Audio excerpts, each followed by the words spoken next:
TikTok stars are quickly taking over the world of influencers, and the majority of them are just teenagers. Like other influencers, some of the top creators decided to buy a mansion and move in together in Los Angeles, creating a house that they call the Hype House. But with a setup like this comes with strict rules that they have to follow, and I'm gonna dish them out today on Top 10 Beyond the Screen. I'm your host for this one. I'm Joss Bedard. As you can probably tell, I am not filming in the studio because, like you guys, I am self-isolating, but I promise we will be back to the studio as soon as we can be. Make sure you guys hang out with me until the end though, because we will still run a blooper reel and I will also be responding to some comments.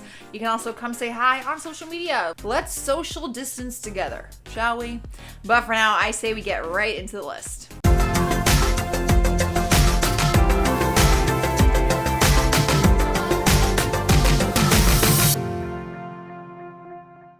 Beginning the countdown at number 10 is making content. The Hype House seems like it would be an easy place to get distracted, with the pool, the trampolines, and the fact that you're living with all of your closest friends. But the house was not created just to be a place for goofing around. The members are expected to create content constantly. They must create a minimum of 3 videos a day, and their videos are tracked and monitored. One of the members, Thomas Petro, told the New York Times, "This whole house is designed for productivity. They also have to make sure their content won't stir up any controversy and land them in like a dramatic scandal. So whether it's a dance video, a lip sync, or some kind of epic stunt, as long as it's appropriate, they don't care. They do get the freedom to film whatever they want for the most part. But 3 videos a day, minimum." Coming in at number 9 is the age restriction.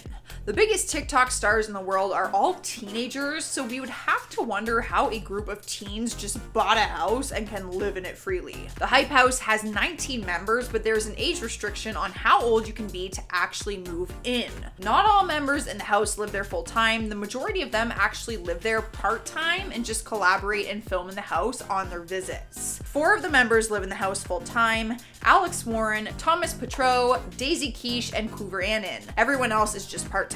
And that is only because they have the rule that you actually have to be a legal adult, 18, to move in full-time. Even though the house was Chase Huddy's idea, he actually couldn't live there full-time because he was only 17 when he first got it. Rolling into number 8 is every new member has to vibe well with everyone else. This rule might seem a little goofy, but they actually take it very seriously. When you think about it, it would be difficult to find 19 people that mesh well together and then stick them under one roof. One of their newest members, Larray, said that they brought him in for a trial run before he was actually offered to be a member. He visited the house as a guest, and then he lived there for a month to see if he could work well with everyone else. Apparently, they won't actually ask someone to be a member until they go through a trial period, and then everyone in the house has to agree that they are a good fit. In the number 7 spot is their schedules are managed. One might think that these TikTok stars can just run freely and film whenever they want, but that is actually not the case. Because each member is expected to film at least 3 videos a day, there has to be some kind of film schedule in place in order for it to work. Especially because they often have guests for collaborations, or they help each other out and join in on someone else's video. So everyone's schedules are actually managed by the oldest member of the house, Thomas, who kind of acts as their manager while they are there. He's the one who works out the schedule and keeps track of it to make sure that everyone is actually getting their work done. Cruising into our number 6 spot is they have to have approval of guests coming over. I can see how this would be kind of like annoying, but I also understand that it's a necessary rule to have in place. As a teenager, it's understandable that you would want to spend the majority of your time with your friends, and when you live in a house like this one, you'd want them to come over all the time. I mean, if one of my friends lived in the Hype House, I would be inviting myself over there all the time. But with 19 members, things could easily get out of control if everyone was having guests over, which is why they actually have to get it approved first by Thomas or Chase, who are the 2 main leaders of the house. Not to mention, it is also important to monitor who's coming in and out of the house for confidentiality reasons and also safety. They are all kids. We've made it halfway through and we have the rule that not everyone can be a Hype House member. It's actually not open to the public for submissions at all. The talent in the house is actually scouted by Chase, who says that he is always looking for fresh new talent. He spoke on the things he looks for in a new member and said, "You either either have to be talented at something, or a weird funny mix, or extremely good looking. You can't submit yourself as a potential member, you just have to hope that you stand out enough to catch his attention on the app. This rule also applies to the current members. They aren't allowed to bring anyone in as a new talent. I'm sure these stars have friends who are also on the app trying to make like a big name for themselves, but it's just not allowed. Chase only takes on new talent that he finds on his own terms. Swiping the number 4 spot is they must collaborate. I spoke on the fact that they have the freedom when it comes to creating their own content, but one rule is they have to collaborate with other people. Doing solo TikToks is okay too, but collaborations are required, which is why the scheduling can be so hectic.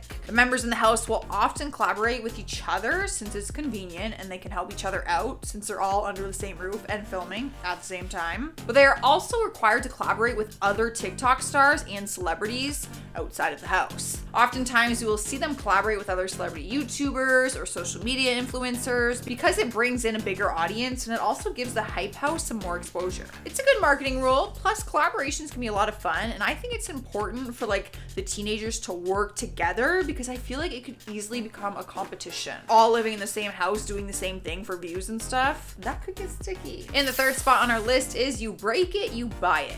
One thing you would notice if you toured the Hype House is that it has minimal furniture. The walls are fairly empty from decor and each room has basic furniture like a couch and some beanbags. All of this was done on purpose though. When you have 19 people trying to create content that stands out, sometimes things can get a little crazy. The stars are allowed to bring in props for their video ideas and sometimes their ideas are big stunts. Pranks and stunts are both very trendy topics on the apps, so if you can get some crazy content, that just means more views and likes. But with that comes accidents. So if any of the members break or damage an item from the house, they have to pay for it and they only have 15 days to completely replace it. Taking over the number 2 spot is no parties. The second I told you about this house, you were probably thinking about the wild parties that these guys could throw in this house. Trust me, I thought about it too. But apparently they are very strict on this rule and absolutely no parties are allowed. Thomas told the New York Times, "If you want a party, there's hundreds of houses that throw parties in LA every weekend.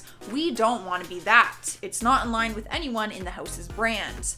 The house is about creating something big, and you can't do that if you're going out on the weekends." I mean, I guess it makes sense. Plus, let's keep in mind, these guys are all teenagers and they aren't even of the legal drinking age. We've made it to the number 1 place on our list, and that is rent. I'm sure we were all a little curious at the beginning of this list what it costs to live in a house like this. Do the TikTok stars get to live there for free? Like, how does it work? Turns out they all pay rent. As of right now, the only estimate that Deseret News has on the cost of the house is rent of $900 a month. And that is what every single person pays to rent out one room in the house. Whether they live there full-time or part-time, it just goes by price per room. It was said that when purchasing the house itself, it was a group effort and they all bought it together. And that's when they created a separate social media account for the Hype House itself, because as time goes on, they can continue to rent it out to future stars as the current ones move forward in their careers. And they will probably make money off of it in the future. These kids, they're running businesses out here paying less rent than I do. All right, guys, that is our top 10 list. Let me know what you're thinking down in those comments and give the video a thumbs up so I know you enjoyed it. But for now, let's check out some comments from some of my other videos. Jennifer Simpson says, "Joss, thank you for always being real with us. You and Charlotte need to do a collaboration." Well, that's very nice. I try to be as real as possible. I have done collaborations with Charlotte all the time on IO, but maybe after self-isolation is over, we can collaborate and reunite. Tony Mangaha says, "Hey Joss, hope you're safe. Me and my son Enzo love all your videos. We're your biggest fans. Sending love all the way from Philippines." That is so cool. That is so sweet. Hi Enzo. Be safe out there in the Philippines. It's very far. Thanks for watching though. Cookies for President says, "As Canadians, what do you think of Bieber today?" Honestly, I don't really think of Justin Bieber. I don't know. He's cool, I guess. I don't really have anything bad to say. I honestly I don't think about Justin Bieber as a Canadian. I like his wife though. David Dickey says, "Top 10 times the media lied." Honestly, I love this idea. You might see it in a future video. All right, guys, I'm getting out of here. That's all I have for you. Make sure you come say hi to us on social media. We're all probably really bored in the self-isolation. You can find our links down below and subscribe if you haven't already. But for now, enjoy the bonus content. That is Charlie's boyfriend. Bro, the rent's cheaper than ours. Just letting you know.